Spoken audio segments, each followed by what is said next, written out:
Mismong si delivery boy star Will Ashley ang bumisita sa ticket booth ng isang mall sa Quezon City para magbenta ng tickets para sa gaganapin niyang album launch this September. Masaya rin si Will na nag-number 1 ang kanyang debut single na paborito sa iTunes Philippines.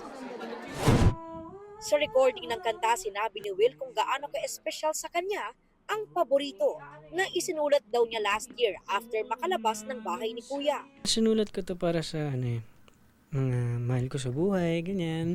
Sa mga tao na merong kanya-kanyang paborito na tao, na person sa buhay nila, o paboritong bagay. Basta ganun. Yun po.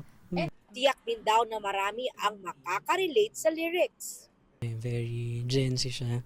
Kumbaga, kung pang usual na mga sinasabi ng mga kaedaran ko. Sa mga minamahal. Sa mga minamahal nila. Pero Will, sino nga ba ang naging inspirasyon mo sa pagsulat ng kantang paborito?